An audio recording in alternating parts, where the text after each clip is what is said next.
I'm looking up and down this card for the Royal Rumble on Sunday, which I wrote down in my notepad, and I am currently on my fourth day, I believe. I've been pondering for the last 4 days. I've been analyzing and thinking to myself what I want to say for this preview and predictions upload. And I really don't want to say the same stereotypical material that you guys are so accustomed to me saying. I don't want to spend 75-80% of the video bitching and moaning about the same shit that we've seen on WWE main roster programming for the last God knows how long.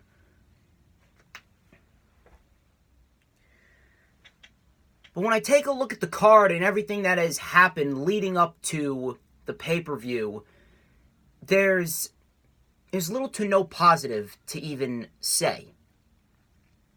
There's little to no positive to say about the card as a whole.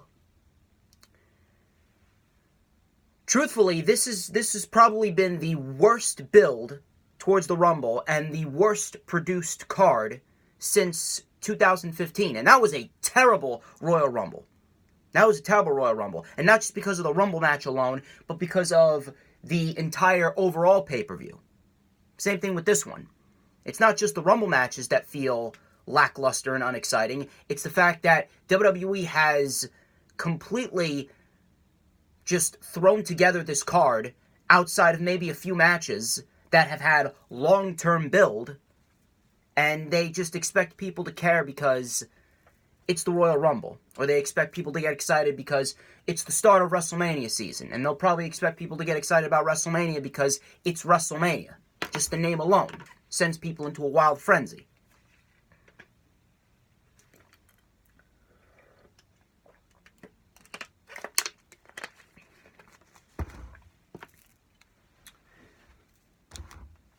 When you take a look at the card, realistically, outside of Andrade and Humberto, Becky and Asuka, and Bryan and Wyatt, this card looks horrible. You know, maybe I'll include Chad Gable and Sheamus. Only because of the fact that I know how good Chad Gable and Sheamus are. They are, without a shadow of a doubt, two of the most underrated athletes that the company has. And I know if they are given the opportunity to go out there, they can definitely put on a damn good match. But the premise of this storyline is based off of grammar school bullying drama. A 6-foot-something guy is picking on a 5-foot-something guy for his height. Didn't we just get through with seeing this with Daniel Bryan and Big Cass in mid-2018? Why don't we need to see it again with Gable and Sheamus to begin a new year, a new decade, and to begin the start of WrestleMania season? It doesn't even feel like WrestleMania season. It doesn't even feel like the Royal Rumble's on Sunday. It doesn't even feel exciting. I don't feel excited whatsoever. If I was to rate my excitement level for the Royal Rumble on a scale from 1 to 10, I'd probably give it a 2.5. The common thread with main roster pay-per-views is the builds are always horrible, and WWE always has to rely on the match quality of the matches booked at the show. They always have to rely on the actual pay-per-view matches and the match quality, and I dropped my cap, to pretty much make the pay-per-view worthwhile. And we saw how that worked out at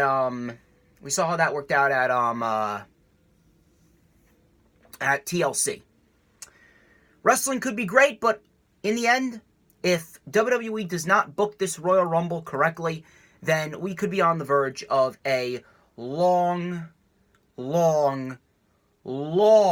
drawn out, and insufferable WrestleMania season.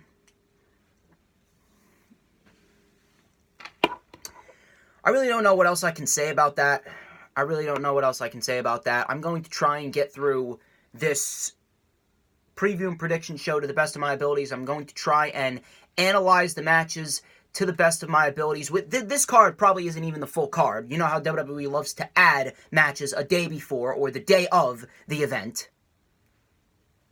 This isn't even the full card, but I need to get this video up because I have 2 videos coming on Friday and Saturday. I got one on Friday and I got one on Saturday, which I will notify you guys about. This is not live. I pre-recorded this. This is premiering, if you do not already know. I'm currently in college right now. I just started college today. So I'm going to keep you guys updated on the new college schedule and how that could affect my uploading schedule. Because I know that, I know you guys have been absolutely killing it with the views and the watch hours. The Lightning Flash update from last week is actually almost at 200 views. It's almost at 200 views. You guys have been absolutely lighting it up. You know, you really missed me. The Return and the Resurrection, they're almost at 300 views separately. So I will keep you guys updated on the upload schedule and if that should change. If you guys do not know who I am the one and only DJ Storms. Welcome back to the channel here on YouTube.com. As of course, you already know who I am, Mr. Controversy, and the operator of the best damn Twitter handle known to mankind. This is the official rundown for WWE Royal Rumble 2020, which is streaming live this Sunday, January 26th, on the WWE Network, with the pre-show starting at 5 p.m. Eastern Time. So far, we have 8 matches scheduled for the Rumble. Like I stated, this is probably not the full card. WWE is going to announce some other matches later on in the week. We have SmackDown tomorrow. We got Worlds Collide on Saturday. Speaking of Worlds Collide, on Friday, actually, tomorrow, is the rundown for Worlds Collide, in which I will be collaborating with Sid the Nerdy Mark and Tim Farley and John Kearns of Armbar Audio. It's been a while since I collaborated with them, and this is the first time that all 4 of us are going to be doing a collaboration session. It is going to be big. You are not going to want to miss it. We're going to go over all the matches set for Worlds Collide. Worlds Collide is looking like an early WrestleMania compared to Royal Rumble and WrestleMania. And WrestleMania doesn't even have a single fucking match announced for it yet. Follow me on Twitter at PatroniserDJS. Follow me on Instagram at TheDJStorms. I want you to hit that thumbs up. Let's try and get this video to 20 thumbs up. Again, you guys have been killing it. The Lightning Flash update from last week's actually at 30 thumbs up. So, you know, I am making moves. I am making moves in the wrestling community, ladies and gentlemen. I also want you guys to go and check out the Lightning Flash update if you haven't already done so. The link is in the description. Leave a comment down below about which match you are most excited for the Rumble. Leave your predictions down below as well. Hit that subscribe button as we are on the road to 2,000 subscribers. And hit that notifications bell with a huge coup de grace. That way you will know whenever I pop up on YouTube. Because whenever I pop up on YouTube, it is the best time to be on YouTube. And then, of course, this Saturday is the Lightning Flash update for this week. Worlds Collide Sunday, Royal Rumble. Worlds Collide Saturday, Royal Rumble Sunday. I do want to shout out the Keyboard Warrior, IRL, at IRL Warrior on Twitter. He allowed me to appear on his live debate show with pro wrestler Joey Image. Follow him on Twitter at Joey Image TV. And it really wasn't even a debate session either. It was just 3 guys talking about pro wrestling, just kind of shooting the breeze. Here's my perspective. Here's your perspective. I actually had a great time. Joey Image is fantastic. Very, very, very, very cool guy to chat with. The Keyboard Warrior, he is, without a shadow of a doubt, one of the most compassionate guys that I think I've met in a long, long time. And for me and him to have bonded so quickly over professional wrestling and for him to be so invested in my content, I really can't thank the guy enough. And if you're watching, man, you know, I thank you kindly. I really do thank you kindly. I really do owe you the world for allowing me to be on your channel. And in the future, I'm going to get you on my channel and we're gonna raise some hell. We're going to raise some hell. Anyway, enough of the thank yous and self-brand promotion. Let's get straight into the matches. Let's start off by talking about the 30-women Royal Rumble. Realistically speaking, there are 2 women who are at the forefront of winning the Rumble. Of course, we got Shayna Baszler and we got Sasha Banks. Now, Shayna Baszler, I wouldn't mind if Shayna Baszler wins the Rumble, but I have pretty much developed a scenario in which WWE really didn't need to have Becky, or to have Becky as Raw Women's Champion for this long. They don't really need to have Shayna Baszler win the Royal Rumble. They don't really need to have this match for the championship because, quite frankly, you could build a feud between Becky and Baszler without the title. You take a look at what happened at Survivor Series. You could easily have Becky lose the title to Asuka. You could build towards Asuka and Kairi Sane for the Raw Women's Championship at WrestleMania. Becky could be cutting a promo on Raw after the Rumble, and Shayna Baszler could come out. Shayna Baszler could come out, get in Becky's face, and say, "Hey, Becky, remember me? I'm the woman that you put through a table at Survivor Series. Now, I did win that triple threat, but I can't help but feel as though you implied that I never beat you when you put me through that table. So why don't you put your money where your mouth is, and we can see what happened. We can see what would have happened if Bayley was not involved in that match. I challenge you to a match at WrestleMania." There you go. It doesn't necessarily need the championship. The groundwork and the blueprints for the match between Shayna Baszler and Becky Lynch is laid out without the championship. And realistically, obviously Sasha Banks is the most deserving out of everyone of winning the Royal Rumble after everything that she's been through. Especially after the fact that she signed a new 5-year contract with this shit company, even though she has been absolutely mistreated and just completely underutilized. Even when she first came back, and I realized that, you know, we can more likely than not get the match with Bayley and Sasha at WrestleMania regardless of what happens at the Rumble, but the fact that they brought her back and they had her lose to Becky Lynch twice, and now she's in a position in which she's just coasting along until she gets to WrestleMania to face off against Bayley. How many people are really going to take that match seriously when Sasha has been put back in the same position that she was in before she left and went on that 4-month hiatus? If Sasha Banks and Bayley does not happen at WrestleMania, Sasha Banks is officially the biggest fucking idiot for signing a new deal with the WWE. I just wanted to point that out there. But right now, the two frontrunners are Shayna Baszler and Sasha Banks. And if I was a betting man, I would probably go with Shayna Baszler because I don't trust WWE to actually give us something of substance and give us a moment in which someone like Sasha Banks actually deserves to have that moment. They'll probably go the stereotypical route. We're probably going to get Becky Lynch and Shayna Baszler at WrestleMania 36. And I am all for it. Don't get me wrong. I'm not against it. I just don't think it needs the championship. But my prediction is Shayna Baszler. I can only hope this Royal Rumble is somewhat eventful. Last year's Women's Royal Rumble was fucking boring as shit outside of the last 10 minutes. And that's pretty much all I can say about the Women's Royal Rumble. There's really nothing else of substance I can really go over. We'll probably get some surprises here and there. Charlotte has been built up like the queen. But she ain't winning.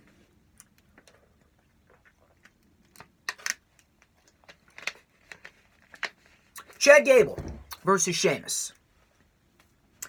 Again, as I've stated before, there's really nothing to this storyline other than grammar school bullying drama. Sheamus looking around in the backstage area. Oh, where's Chad Gable? I'm not calling him by his other name. Where's Chad Gable? Oh, here he is. And he pats Chad Gable on the head. Chad Gable tackles Sheamus. Sheamus flips over a table. Match is made. I don't know if this is going to be on the pre-show or not. I don't know what is going to happen as far as this match goes. I don't know how long this match is going to go.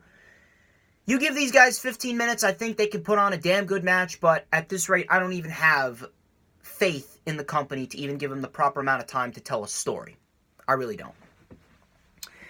And at the end of the day, where is this going? More likely than not, they're probably going to have Chad Gable win, and then we'll probably get Sheamus winning on SmackDown. Probably get Sheamus winning on SmackDown, and we get the stereotypical 50-50 booking scenario, and then both men end up in the Andre the Giant Memorial Battle Royal. Realistically speaking, Sheamus should get the win here. Realistically speaking, Sheamus should get the win because of the fact that it is his first match back. He looks in great shape. And Chad Gable right now, he ain't really going anywhere with this shitty gimmick that he has. I don't have any faith in WWE to give Chad Gable the proper opportunities. He is an Olympic performer. He's a former Olympian, And here he is, dressed like a basketball player, with a rapper name. With a knockoff rapper name, saying that we should all rise over size. And there's literally a t-shirt that says rise over size. The only reason why he's going along with this is because he wants TV time. Does this have the potential to be a decent match? Yes, it does. Do I have faith in WWE to do that? No. I'm going with Sheamus. Andrade versus Humberto Carrillo for the United States Championship. The last two matches that they put on were damn good fucking matches. I just hate the fact that WWE has completely ruined Humberto Carrillo and no one gives a shit about him because all they have been doing with Humberto is putting him in situations with top guys to lose and lose and lose and lose and lose. And when he was actually being gifted somewhat of a push with a victory over Andrade, another victory over Andrade, and then a victory over Ricochet in the gauntlet match, he was actually starting to get back on the right track. And then WWE had Andrade DDT Humberto on the concrete. He was off television, and then Humberto returned after Andrade defeated Rey Mysterio in the ladder match this past Monday, and now we have this match. Now, I don't necessarily mind this match because, A, it makes sense. It makes sense because Humberto was on a winning streak before Andrade took his spot by taking him out, and Andrade took the United States Championship. So it makes sense. Is Humberto going to win? No. Humberto's not going to win, but I do expect a damn good match. The match they had at TLC on the pre-show was very, very good. They absolutely went out there and killed it for 13 minutes. I'm very impressed with what they did there. Very impressed with what they did there. I expect somewhat of the same here, and I expect Andrade to retain. Andrade, so far, he's had two great matches back-to-back with Rey Mysterio. If he gives us another one with Humberto Carrillo, Andrade's U.S. title reign is definitely going to start shaping up to be something of substance. I can only hope Andrade holds the title till WrestleMania, because realistically speaking, if we want to be straightforward here and we want to be logical here, Andrade versus Aleister Black for the United States Championship is the correct match for the United States title picture at WrestleMania. End of conversation. Aleister Black winning the United States title from Andrade in a great match at WrestleMania 36. That would make for a great moment. That would definitely make for a positive note on the show. And I think a lot of people would love to see that match, especially after what they did back at TakeOver New Orleans in 2018 and that fantastic NXT Championship match that we saw for 19 minutes. So I expect this to be a good match. I mean, after the last two matches that they had, I don't know how you cannot get a good match with Humberto and Andrade. And I expect Andrade to retain the U.S. title. I just hope they don't have Zelina Vega get involved because I am sick and fucking tired of seeing Andrade constantly look towards Zelina Vega for help. It's exhausting. It's really exhausting. I really could have done without Zelina Vega interfering in the ladder match, even though it was no disqualification. They do this all the time. It's been done to absolute death. The interferences and distractions and mid-match run-ins, they have been done to absolute death, so overused on the major promotions, especially in the WWE. It really doesn't make for good television. It doesn't make the heels any more of heels. It's legitimately annoying. It's annoying and it's frustrating. Can we please start getting more clean finishes? Let Zelina Vega stay on the outside. Don't get involved, and let Andrade retain on his own. Please. The guy is a legit athlete. He can beat Humberto on his own. I'm going with Andrade to retain.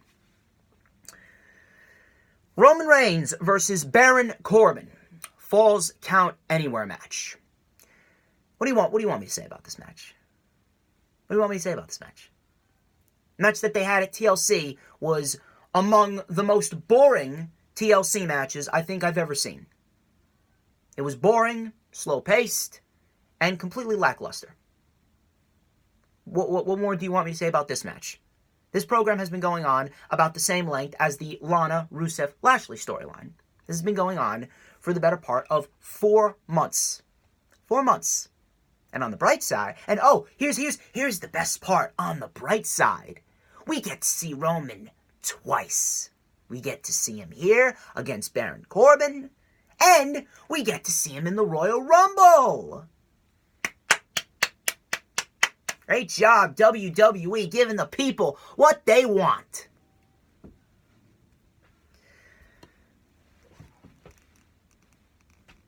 Again, I really don't know what you want me to say. There's literally nothing for me to say about this match. There's really nothing for me to say about this match. I don't think I'm even going to watch this match. I think I'm going to have my head in my phone for the majority of this match. Just like I had my head in my phone for the main event for Monday Night Raw, which I will go over on the Lightning Flash update on Saturday. I actually got a huge rant on a little someone.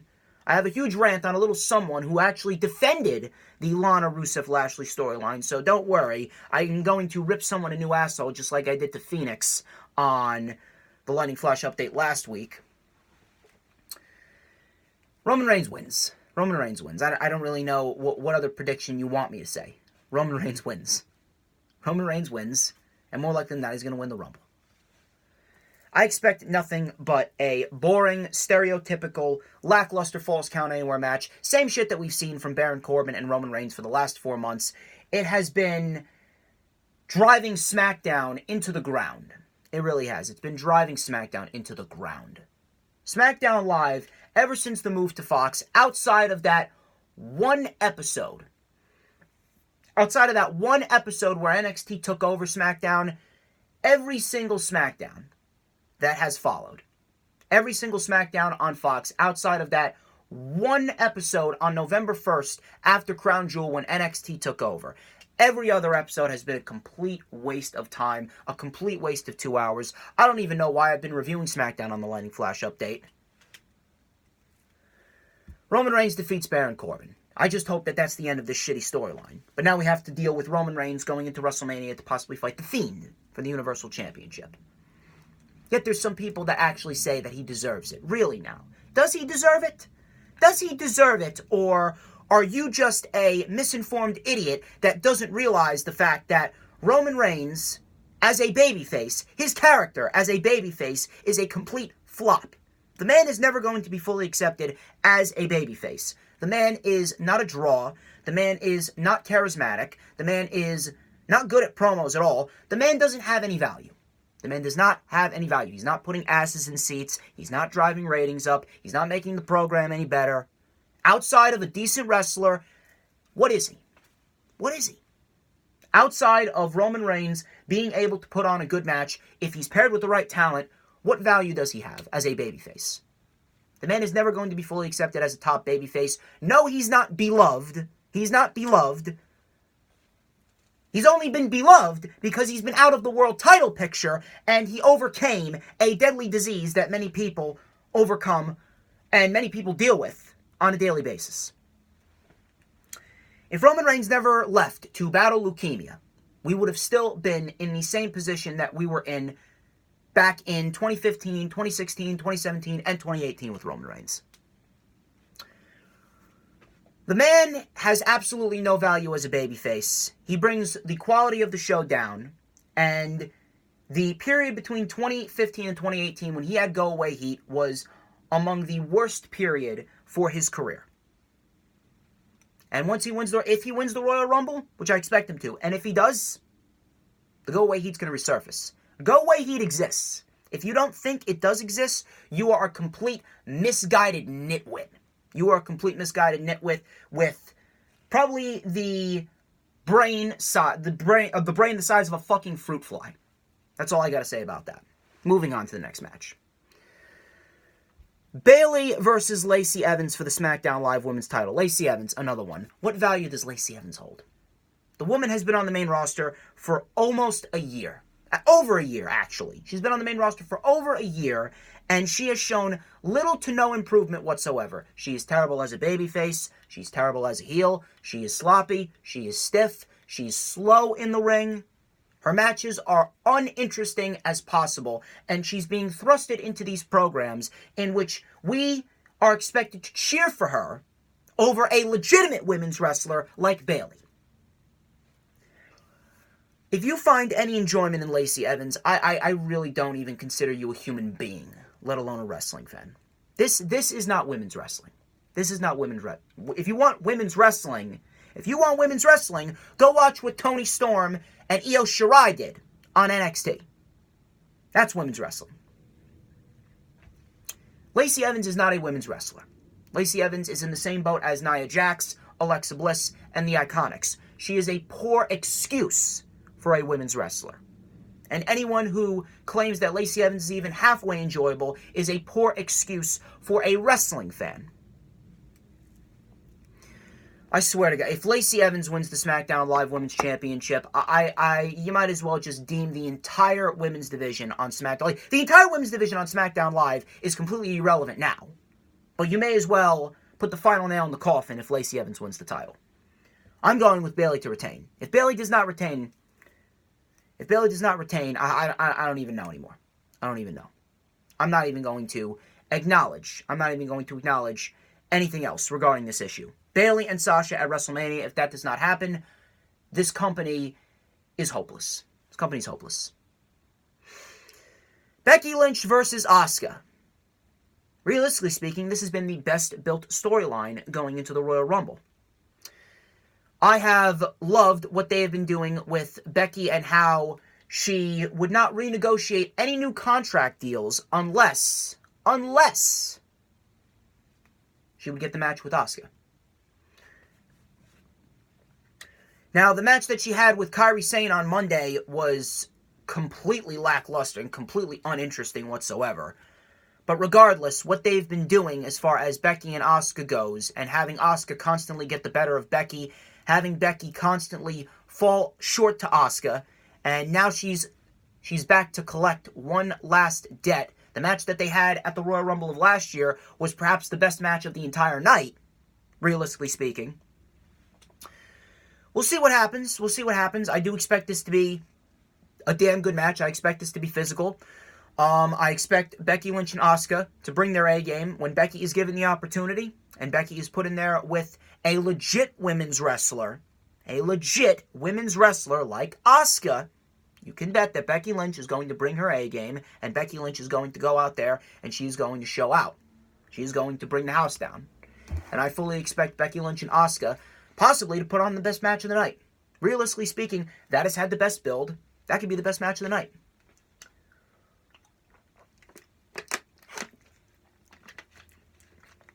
Now, they haven't been doing Becky any favors as far as her booking has gone.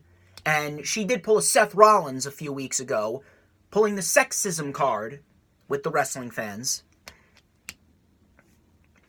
But regardless, I think that this could definitely help turn Becky's momentum around if she is to have a great match with Asuka and she is to walk away victorious here. I do expect Becky Lynch to retain, and based off of everything that's happened, I do expect Becky Lynch to go into WrestleMania next year, or this year, and face off against Shayna Baszler, and Shayna Baszler is going to collect her debt owed to her by Becky by taking the Raw Women's Championship. I don't know if Ronda Rousey's going to show up at all. I don't know if she's going to show up here. I don't know if she's going to show up in the Rumble. There's been report after report after report after report over the course of the last few months. Ronda Rousey's coming back. Ronda Rousey's coming back. Ronda Rousey's coming back. I have not heard anything of substance from the major sources, but I have a feeling that we could very well see Ronda Rousey in the Rumble. We could see her get involved in this Raw Women's Championship match. We could see her at WrestleMania. I don't know. Maybe we see her the night after WrestleMania. I don't know. Either way, Ronda Rousey is reportedly coming back. We'll see what happens. We'll definitely see what happens. I don't know what to expect as far as Ronda Rousey goes, but as far as this match goes, I do expect this to perhaps be the best match of the night, and I do expect Becky Lynch to retain the Raw Women's Championship against the Empress of Tomorrow, Asuka. As far as Asuka goes, they really need to get rid of the women's tag team titles immediately because there is literally nobody left.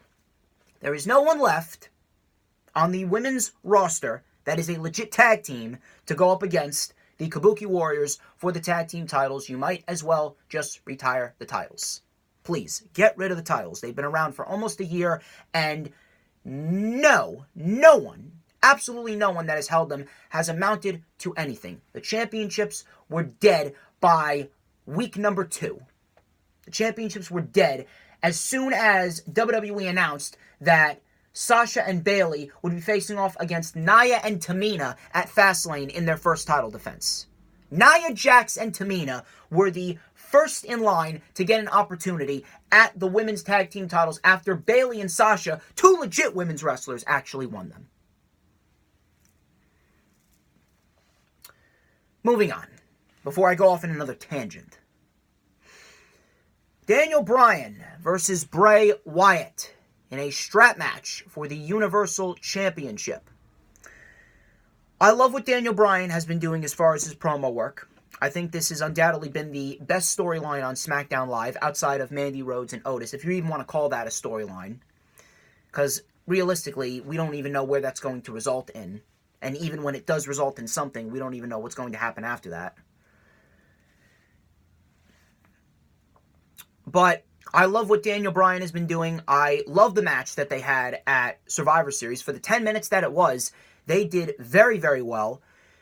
Daniel Bryan is just a natural babyface, and anything that man does when it comes to being a babyface, the passion that he brings, the selling that he does in the ring, the mannerisms, you can expect Daniel Bryan to go in and he's going to do anything in his power to get the person that he's facing over. And that's what he's done with Bray Wyatt. Obviously, I love what they've been doing with The Fiend, even though The Fiend has been a little bit overexposed. He's been a little bit overexposed, and he has been put into a position in which he is possibly going to be thrusted into a Universal title match with Kane at Super Showdown, whether that be on February 20th or February 27th. Either way, if that happens, I swear to God, you want to put people to sleep. You put Kane in there with Bray Wyatt. I don't even give a shit if it's a Saudi Arabian show. I've already stated, if you're not going to put effort into your weekly shows, at least try and put effort into your pay-per-views. But WWE has seemingly forgotten what effort is. They just expect people to watch just because they're the WWE, they're the top dogs in the wrestling world, and they have all of this mainstream. They have all of this money. That's why they expect people to watch. All because of the fact that we are World Wrestling Entertainment. That's it. Now, I don't know about a strap match. I really don't know about a strap match. I kind of get why Bryan wanted a strap match, and to a certain extent, it does make sense. Bryan does not want The Fiend to run away. He's sick and tired of The Fiend running away every single time I get my hands on him. I want The Fiend in a strap match for the Universal Championship so he can't escape my grasp. I actually don't mind it. I don't mind it. I'm not sure about it. I'm not completely sure about it. We'll see how it turns out, but I don't really think a strap match for the Universal Championship in Minute Maid Park in Houston, Texas is really going to captivate the audience like what happened at Survivor Series. I really think that the match at Survivor Series is ultimately going to be the better match. I mean, we could end up getting a great storytelling-driven match with Daniel Bryan and Bray Wyatt, but I don't expect Daniel Bryan to win. And again, this is a strap match, so you have to touch all four corners in order to be Universal Champion. So Bray Wyatt, you know, how stupid is it going to be for The Fiend, who's supposed to be this monstrous figure, this inhumane figure going around and touching corners in order to win a match? Now, it doesn't really play into The Fiend's character. I mean, I don't want to completely shit on it, but again, it doesn't really make that much sense to me. We'll see what happens, but I'm going with Bray Wyatt. Realistically, Daniel Bryan should win the Royal Rumble, and he should be the one to beat The Fiend at WrestleMania, but after everything that's been going on, there's only one other man that I can see winning the Royal Rumble. Even after all the reports that we've been seeing, I'm going with Bray Wyatt to retain.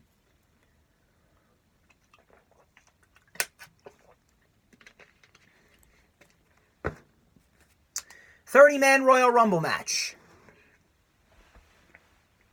I have been hearing all sorts of reports as far as the 30-man Royal Rumble match goes. I've been hearing Goldberg. I've been hearing Undertaker's scheduled to return, and he could possibly win the Rumble and beat Lesnar for the WWE title and retire with the title at WrestleMania. I have heard John Cena. I have heard some of the content creators in the community.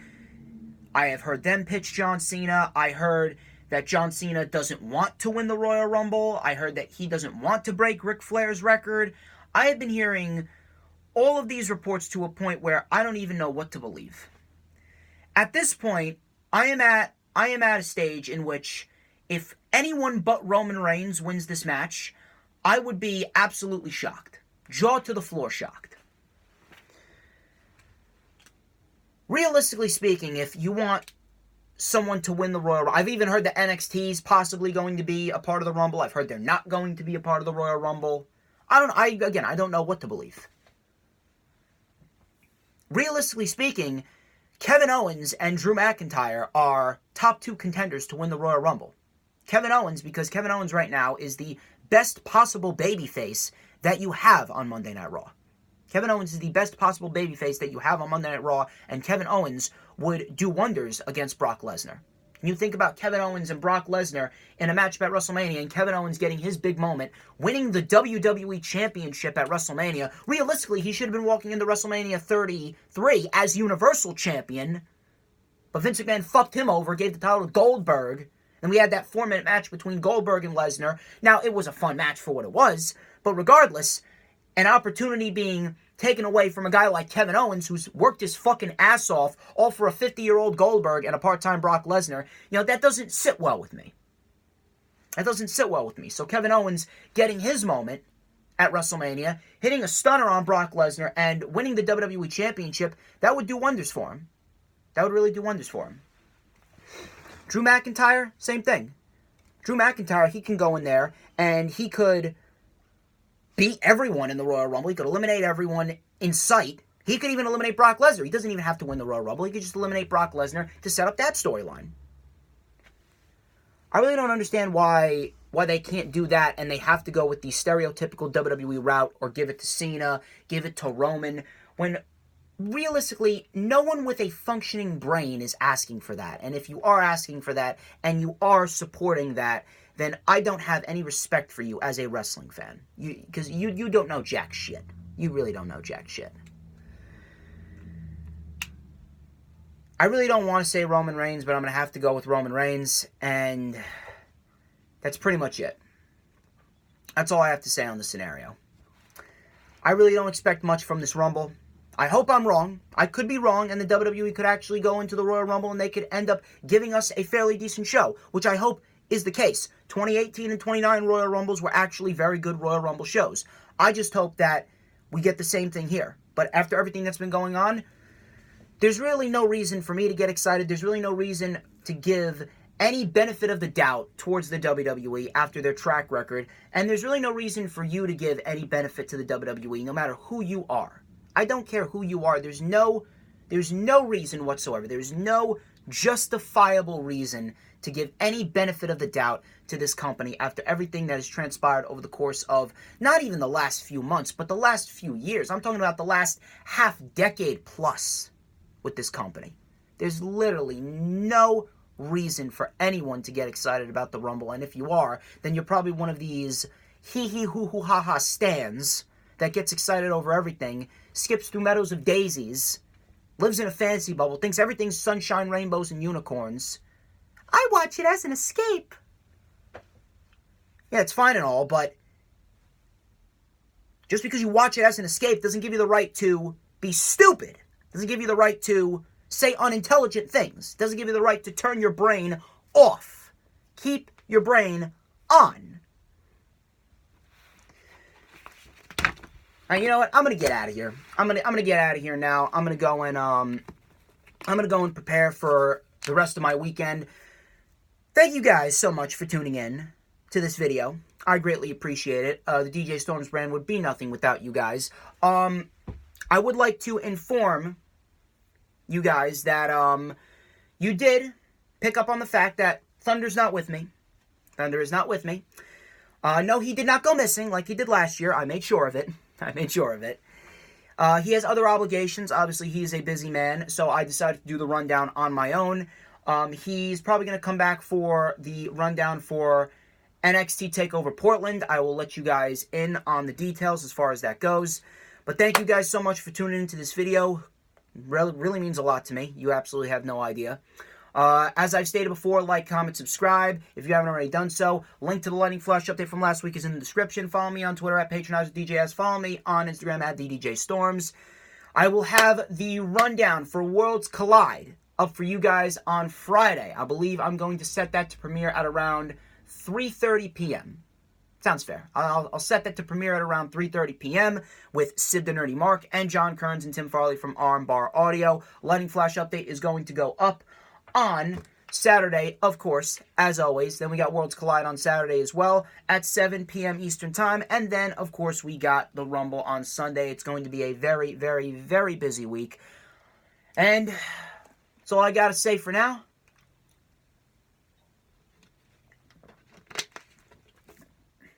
I'm the one and only DJ Storms, and this has been The Rundown. I'll catch you guys tomorrow.